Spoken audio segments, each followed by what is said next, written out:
Okay, let's go.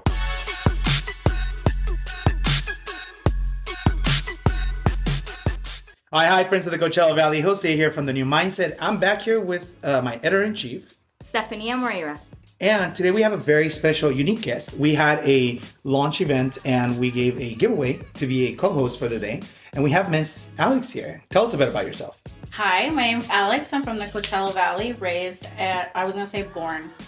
born and raised. Okay.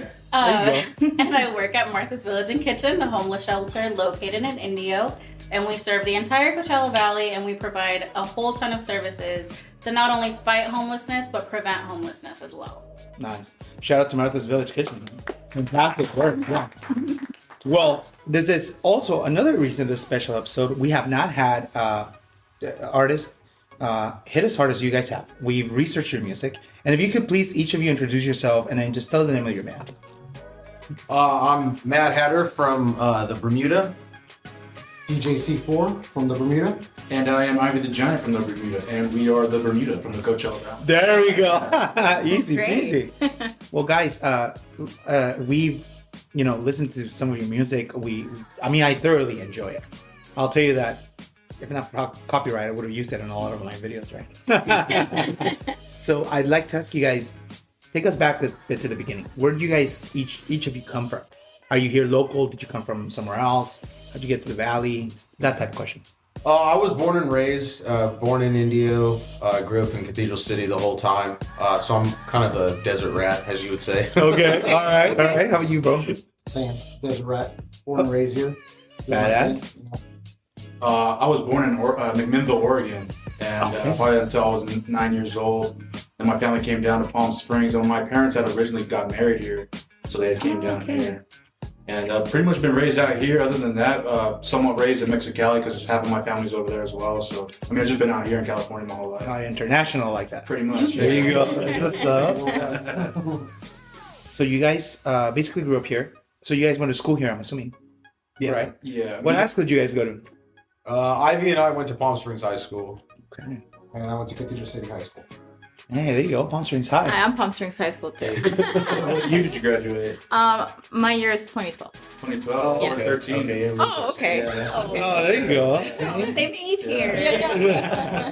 Millennials. Well, I'm from La unite. Quinta. This girl. I love it. Bring it.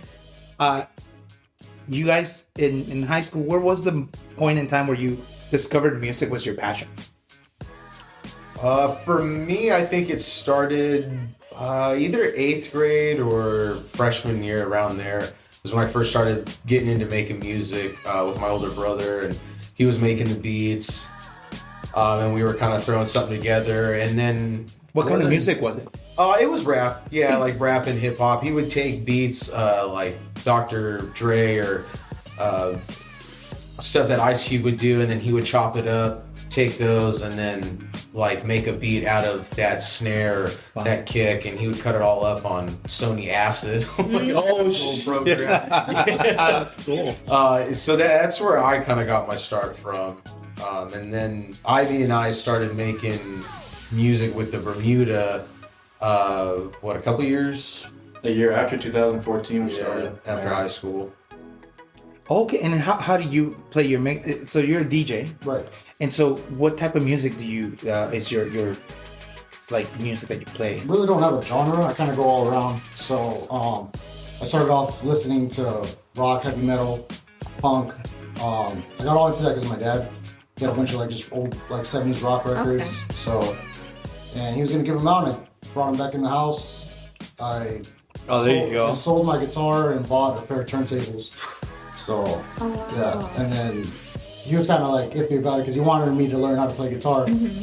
But I was just so into the records and the way like I was watching a lot of like at the time it was like Run DMC, Beastie Boys. Yeah, like yeah. They were just the way they were just doing their thing, and I just thought they were like rocking the stage like for what the music is now kind of thing. You know, I felt like that was gonna be like the it was gonna be what was I don't know like a new innovation of music. You know, so yeah, I just started doing that. I started rapping in middle school, and Okay. there was always battles at lunch, Of And course. I would always try to like get, try to get like. That's dope, bro. yeah. I mean, I've seen, bro. My only education is the 8th Mile movie, but but I got I've when I was going to high school, I graduated in 07, so I'm a little older than you. I'm gonna wait. So Oh, there we go. So you get it. Like there it is, right there. that really is what it is, right? Millennials, There you go. For some reason, and I wasn't joking, but like the 8th Mile ride was kind of like a way that, I mean, I grew up in LA, so when kids saw that, they're like, When the I can movie do came that out, shit. there was everybody was doing it. Everybody was a Right. rapper. The cafeteria became the Even the security guard wanted to get up in there. Bro. He was the one breaking it up. 100%. He was the one that break it up. Everybody doing lunch. I wouldn't eat my lunch. I would just like we were. Oh, bro, hell yeah, bro. That's it. and That's what it I'm was talking it was my boy. It was my boy Renee. He goes by Ren One. That he would never go to the classes, but he'd go to lunch. Because he's got to drop the. Hey, dude, He's gotta so drop come on it. now. So he'd go to lunch, and he was just. Everybody knew that he was a guy like at house parties. He was a guy to rap. Like get him on the mic, get him on the mic. He was always freestyling. Best freestyler I've known to this day. Just held it down, and that inspired me to keep going. So one day, I waited outside of school with him, and he took me to his house where his brother had a collection of just CDs of just like old school hip hop. Wow. Like everything, like a full on collection. We started going through them, listening to them, and then rapping over the beats. And then from there on, we just started doing, So it was like a huge collection of music that I was just like filling in, into my library. And I was kind of like moving around a lot. And I started rapping with him. We did our own thing. It was called Project Mayhem. Okay. And it went off for a while. We ended up meeting his cousin, who has been in the hip hop game here in the Valley way before us, who was doing things with a lot of like rappers before our generation. Kind of did all that. Started doing music with him, and then from there on, I just kind of drifted off to doing my own thing, collecting records because of his uncle. Well, no, his cousin. Sorry, he was a lot older than us, so I always thought he was his uncle, but it was his cousin, DJ Odyssey. Okay. Shouts out to him, and he was the one that got me into collecting records. I bought my first techniques off of him, his old techniques. And from there on, it was just crazy. I was like, fuck it, I guess I'm a DJ. So you've been heavily focused. Heavily on focused music. for a long time, Okay. yeah. And I would do shows at the hood. I would do shows out here, and I would always see these guys do their thing. So they had their own like rap group, but it was just something that was missing out here, And I was like, these guys are a force to be reckoned with, Right. So. When things weren't going like so well, what we were doing, I just kept consistent into my music. We just decided to like, these guys picked me up. They're like, yo, you gotta be a part of this shit. You gotta be a part of this movement. I'm like, I'm with it, because I knew they had the same mentality I did. They were in it for the right things, for the right music. They had a good mindset. So I felt like, if I jumped on board with them, I think it would be like an unstoppable force. So from there on, it was, we're here now. That's wonderful. So, And I wanted to ask you, Yvonne, like, what was your background? Was it music before, or? Honestly, like music for me, I didn't really get involved too much into it until I was in high school. Because in middle school, I mean, all I listened to was like punk rock. My cousins from Mexicali would always play like the bangers, like Sum 41, some Blink-182 or The Cure, like old school punk rock, and I was just always a fan of it. When people say old school, it makes me feel so. You mean that was yesterday? Yeah. But yeah, then in high school, I really ventured out. I really started bumping a lot of reggae. I was diving into like EDM music, techno, because shuffling was really big back then in high school. Yes, it was. I mean, I was a part of a clique too, but I mean, I didn't really dance. I was just like a part of it, dressed the one with the bracelets. You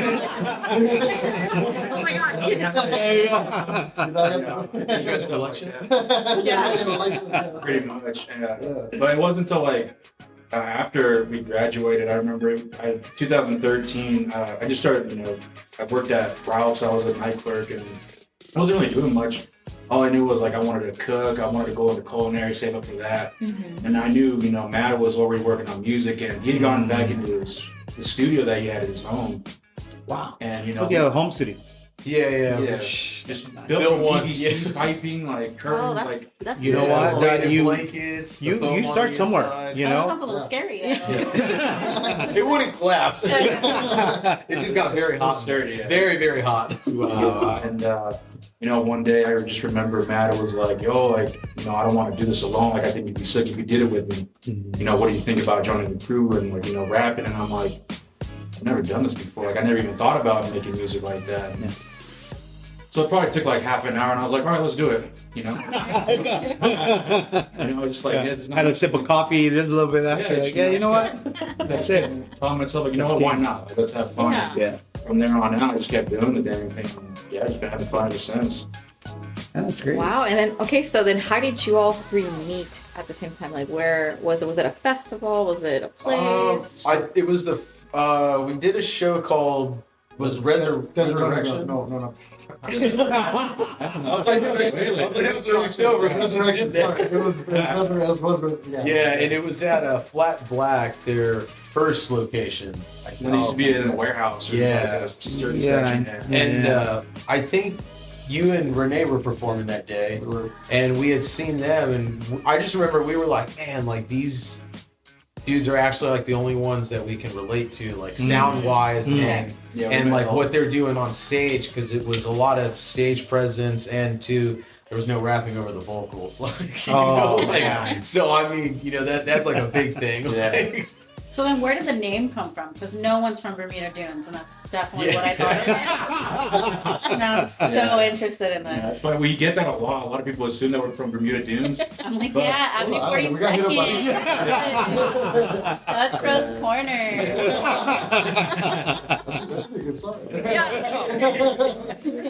This is your opportunity. It's my wheezing as the intro.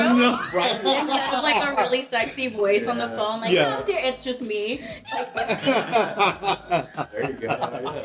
There it is. Run them to the ground. Your name is that. I love it. Oh my god. I just remember the name. I mean, we were just trying to come up with like a clever name for three of us, for a trio. And The Bermuda Triangle. Oh my That's what I thought. Yeah. When you said it, I was like, that's gonna be like a triangle, right? Yeah. And she's like, Bermuda. This is like, oh, okay, maybe. yeah. I'm so embarrassed. You see? now. Don't worry, it's only on national. But they're local. So it makes sense. That's the thing, yeah. A lot of people from around here will say that. Like, they'll be like, which one's from Bermuda Dunes? And it's like, none of us. Like, Maybe we'll get- To the 442. I don't know. Well, guys, let me ask you this question. So you each came from a different background, but you guys had kind of like. I'm gonna ask you this question, and you can answer it however it's gonna come to you. What was day one like? The first time you went on stage, the first time you were a DJ, what was that like? I mean, every success story has a failure, and failure comes in day one sometimes, and that's cool. Our listeners like to hear that. What was day one for you guys? What was it like? What was the problem? What happened? it was when we did our first show, I think. Like, Yeah, our first show wasn't until because we tried to book shows around the valley for a long time, and just no one wanted to book us for some reason. Like everyone has like their own circles and Right. people that they already were cool with. So it was kind of hard to get into that crowd. So we're like, why not? Let's go try somewhere else. So we ended up going to LA, and we did a show in LA at Los Globos. In our first show, we opened up for this dude named Stevie Stone. He's with Strange Music. Yeah. Oh wow. Yeah, Stevie. So we went out there. We brought A our long time ago. Oh my god. Yeah, we brought our Wow, Stevie, shout out to you. I'll call you later, bro. Yeah, we had brought our families out there. Our moms were there. Wow, Our no way. When girlfriend. was that? that was, God, it had been, what, 20? 2014, 2015? 2015. Are you doing the warehouses over on No, it was at Los Globos. It was a. Oh, so you guys never did the warehouse? That wasn't until later. Oh wow. Okay, I went down the rabbit hole. Yeah. Okay. So you guys know. I'm not gonna interrupt the story anymore, but continue. Sorry about that. So yeah, that was our first show right there, and I remember. I think we were just so anxious to do it. It was our first time doing it, especially being somewhere we don't even know what this whole place is about. Completely new people. We didn't recognize nobody except Steve Stone. Wow. So we just knew this was it. Like, let's just do our thing. Let's have Yes. fun with it. And I think And that was your first show. Wow.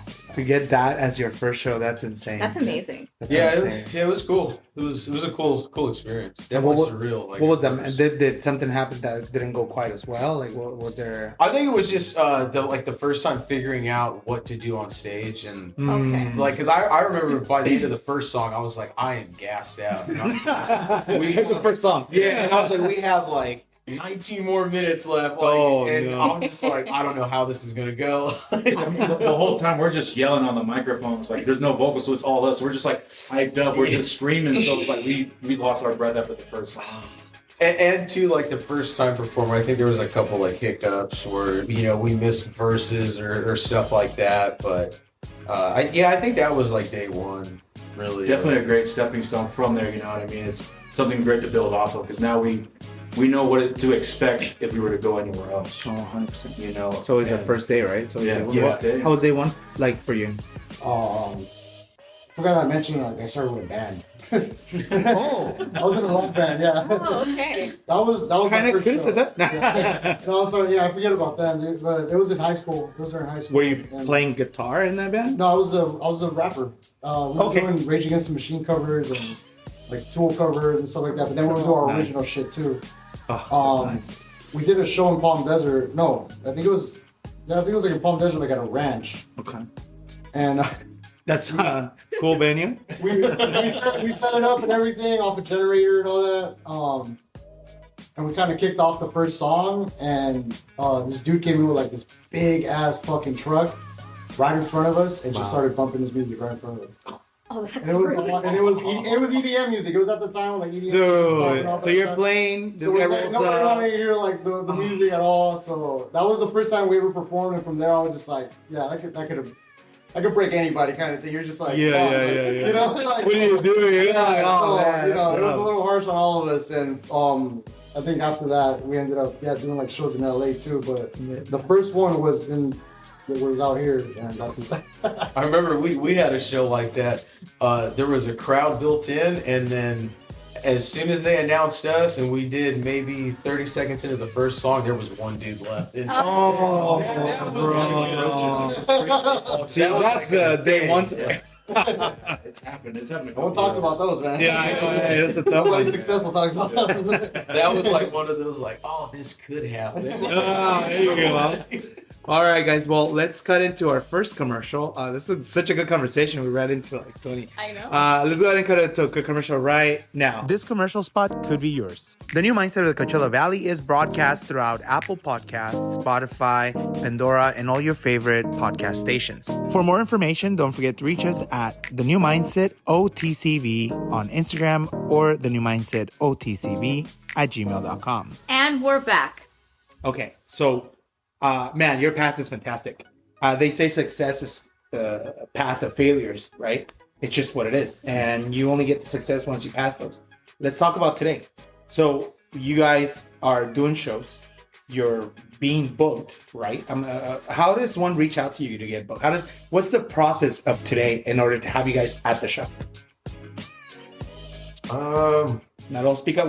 I mean, honestly, whoever wants to book us, I mean, we kind of take shows as they come. I mean, starting in April of this year, we kind of really got hard into like the booking of shows and just trying to go as many places as we could throughout the time. And, now we've gotten to a point where the last few months, I feel like the shows have been coming to us, which has been nice, especially after years of just constantly hustling people, nagging them, email after email, blowing them up, trying to get some type of response or something. Mm-hmm. It's kind of nice, to have like shows coming to us. But I mean, honestly, anyway, if you hit the Bermuda Instagram, email, or if you hit any us up, we usually throw it back to each other, and it's like, hey, like, does this sound good? We'll do our research into, how the shows are, if it's a promoter, and, just be kind of choosy. A lot of people throw shows. That's good. And, yeah. You get the chance to pick where you want to go. That's what's important at this point. Yeah, exactly. But I mean, it's pretty much just us, doing the booking, and whoever hits us up, we go from there. After the constant grind since April, I mean, We've landed festivals. We've done the Visionaries Festival, No C, and then we even did our first tour this year in August with Kid Oh, K. congratulations! You know, that was a totally new experience for all of us, and it was such a great feeling. Just hitting new spots that we'd never even imagined that we could hit up, and you know, everyone was so welcoming too. You know, everyone from the band to the people that owned the venues, they just welcomed us with open arms.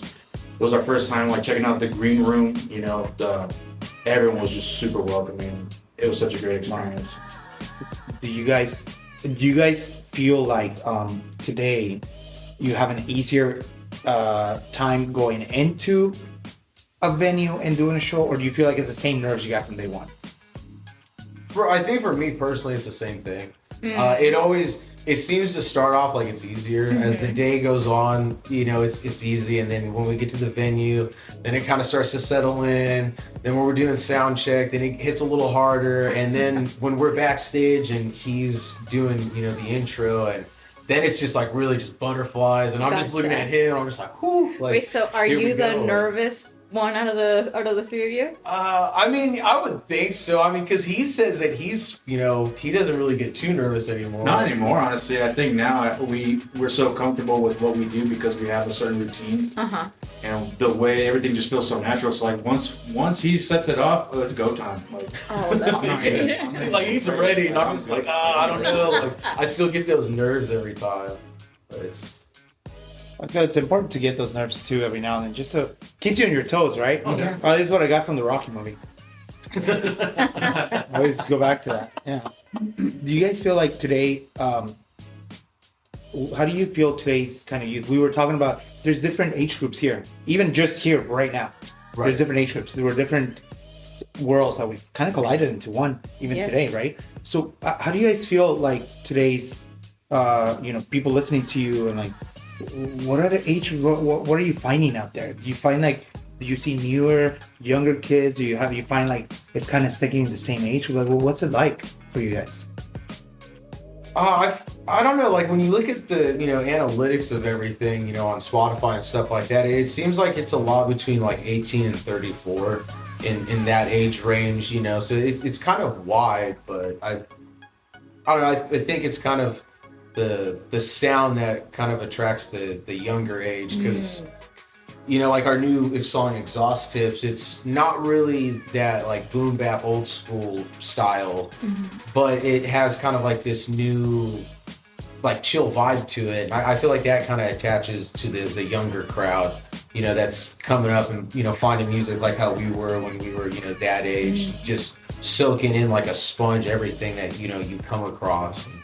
So I feel like it's kind of a wider range than I would have thought it would be. I thought it'd be more closer to like our range group, you know, 28 and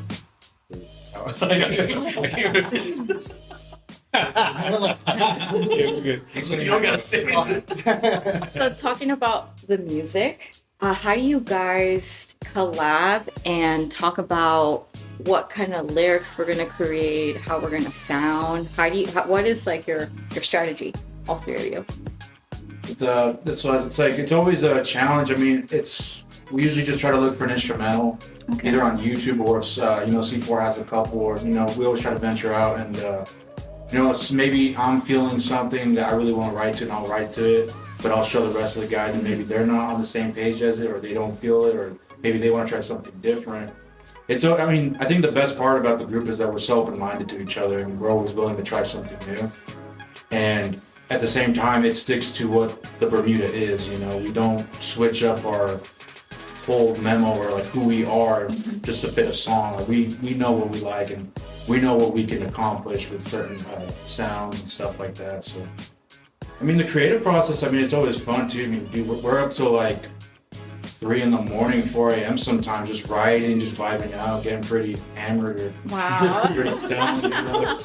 It's moments like those that make the song even more worthwhile. Like it's more feeling into the song.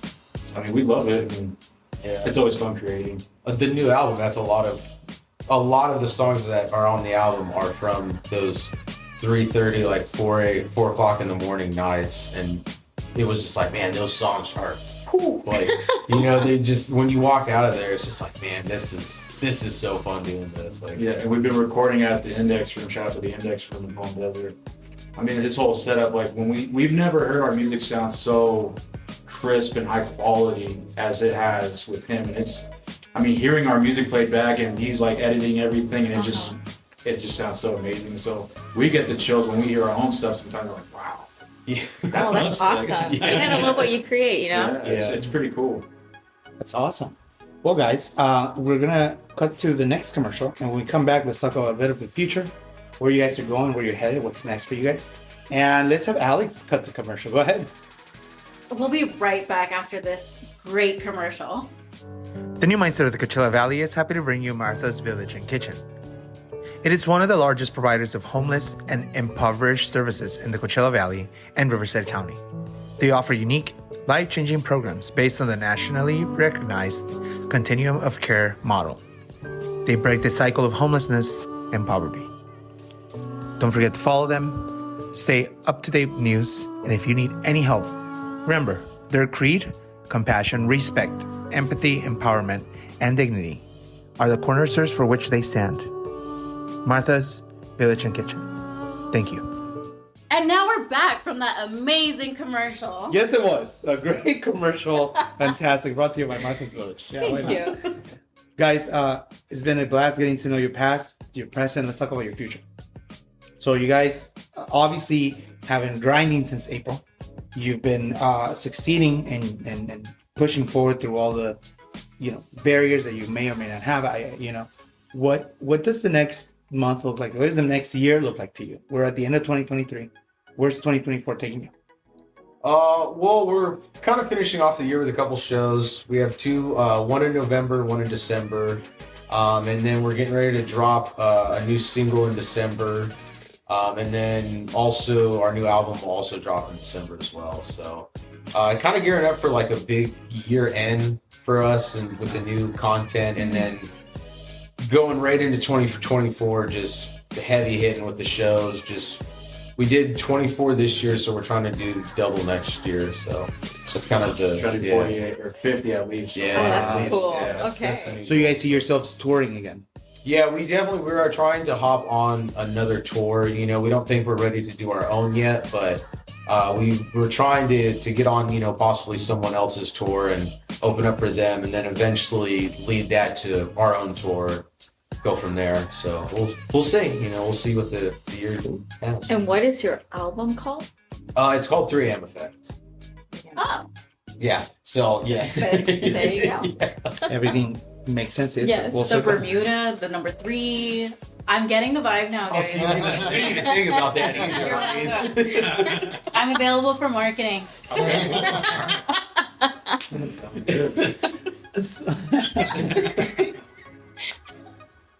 I was waiting for that wheezing to happen, and it's gonna be in the show now. I love that for me so much. So much. We haven't heard from you. Do you have any DJ gigs coming up? I know just what you're saying. DJ. So you're the Michelle. You're the Michelle. Here's Beyonce, and that's Kelly. Well, there you go. That's a good breakdown of how it works. He started doing single ladies. Well, you still DJ. Do you have your own DJ gigs, or do you just stick with the group? This Friday, I'm DJing for Slipping in the Darkness. Okay. They're doing a show at the Hood, Palm Desert. cool. We're gonna have La Lucy Bones. They'll have Town's Troubles, Carmela, and then I'll be spinning in between and out the show as well. So it'll be a good night. Yeah, and these guys always hit me up. Shout out to Slipping in the Darkness and Michael and Nigel. These guys are always looking out for me. So I really appreciate them throwing me on there. So that's what I got going on. But besides that, I'm rocking shit with these guys, and it's been like the best feeling by far. It's better than DJing anything, honestly. Even like a quinceañera or a house party, don't matter. But rocking a show with these Oh, there's a guys. birthday party for my 2-year-old. What a DJ. I'll put in the Bermuda. The triangle. I feel so bad. This whole time you said the Hood, I Yeah. forgot we had a bar called. I was like, wow, he's in the trenches. Like, he's like DJing, like garages and Pobrecito. Oh my god. Tough out here for DJ. He's in the hood. This girl. It's from La Quinta. That's not the There you go. Yes, sir. Yes, sir. It's right here. There are neighbors. The Okay. Hood is a bar in Palm Desert, guys. For all of you that don't know. Yeah, here in the Coachella Valley. So we're running to the last bit of this, and it's been fantastic getting to know you guys. You believe we've been sitting here for like 30, 40 minutes. It's crazy, huh? Doesn't feel like it. Where can people find you and your music? Find us on Spotify, Apple Music, YouTube. We have our music on all platforms. You go on our Instagram, the link tree will send you to everything, and to our new Exhaust Tips single that just was released about 3-4 weeks ago. About 4 weeks ago. Yeah. 4 weeks ago. There you go. Released for, yeah. So yeah, check it out, and yeah, that's where you can find And it. what's your Instagram handle? It's the Bermuda with an A at the end, an extra A at the end. Okay. You guys only have Instagram, you have TikTok, and Facebook. We have TikTok. It's the same thing, the Bermuda with 2 A's, and Okay. then Facebook. I think it's the real Bermuda or the Bermuda Music. Gotcha. And then, and Ivan, you said the best way to reach you guys is either just DM or come up to us or anything like that. Yeah, I mean, our email, everything's on there. We also have our individual ones, Ivy the Giant or DJ C4, Mad Hatter. We're easy to reach. I mean, it's not that hard. We have our numbers or everything on there. And yeah, I mean, we're open to try anything new. We're ready to rock another stage, do Awesome. an event, whatever you guys want. Provide us. Let's do it. Well, there you go, guys. Well, it's been fantastic getting to know you. The ice cooler sound tells us it's time to go. It's been great getting to know you and doing this episode. As we log out, just a reminder to follow us on Instagram, Facebook, YouTube, TikTok, all the handles. The New Mindset OTCV. I want to say thank you to you guys for coming in. The Bermuda, fantastic stuff. We're gonna have your music featured on our social media as well. So, guys, if you want to take a quick listen, follow us there. We're gonna do a quick behind the scenes. So if you want to see that, you gotta follow us on YouTube at the New Mindset OTCV. Steph? Thank you so much for being our guest for today. Hey, It's thank you really guys. exciting. Yeah, Yeah, thank you so much. And one more thing before we leave, as a reminder, thank you once again, Miss Alex, I know. for Yeah. being here, Well, for doing what you I'm here do. for the laugh track. Tell us if you could just a little bit of the Martha's Village, what you guys are doing, and what we're doing with you as far as the toy drive. Go ahead. Yes, we have so many exciting things coming up, especially during the holiday season. We're doing the toy drive with you guys, supplying toys for the kids that live at the shelter Yes. upstairs. And we also have our Thanksgiving Day 5K. I will not be running, but I will be smiling and cheering you on. And it's a huge fundraiser just to support our programs. 100% of profit goes into the shelter. Thank you so much. We do appreciate you. And to everyone listening, just as a reminder, if you want to support any of the people in the links here, you will find it on our YouTube, our Instagram, our social media. Thank you guys all for being here. Have a great night. Bye bye.